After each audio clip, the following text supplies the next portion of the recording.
দেখতে পাচ্ছ রক, এগুলো হচ্ছে সমুদ্রের ডেঞ্জার। পাথরের গায়ে ছোট ছোট ঝিনুকের মধ্যে যত জিনিস আটকে আছে, তা এগুলোকে সিপি বলা হয়। CP, danger CP. একবার স্লিপ হয়ে কেউ যদি পড়ে যায়, তার হাত পা তো খুব সুন্দর ভাবে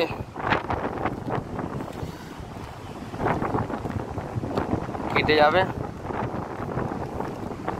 ডেঞ্জার ডেঞ্জার, না আসলে তোমরা অনুভব করতে পারবে না। এখানে দেখো জাল বিঁধেছিল, জালগুলো সব টুকরো টুকরো হয়ে সেই নিখুঁতভাবে ছিঁড়ে গেছে।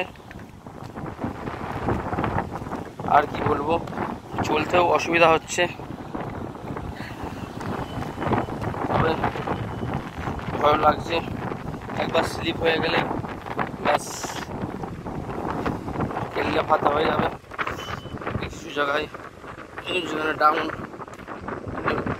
জল দাঁড়িয়ে রয়েছে, তা আমরা চলে এসেছি পয়েন্টের ওখানে যাবো।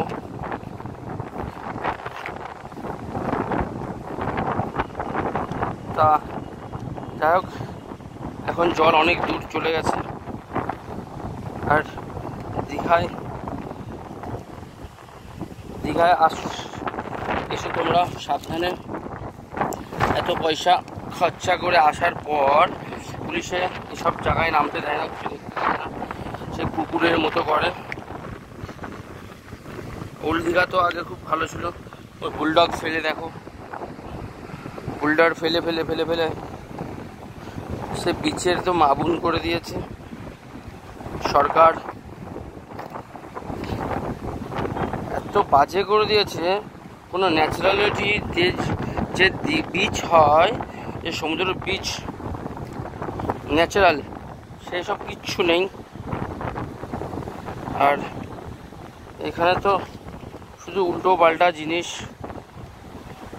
এই হোটেলে গেলে খরচা, দালাল যে এত আছে সে ধারণার বাইরে। তা যাই হোক, শেষমেশ আমরা মোটামুটি চলে এসেছি জায়গায়। জানি না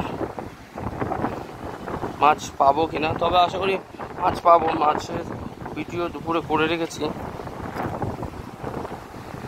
তা এই হচ্ছে সেই ঘর, চলে আসলাম। দেখতে পাচ্ছ, এই হচ্ছে আমি মাছ ধরতেছি একা, আর কেউ নেই সাথে।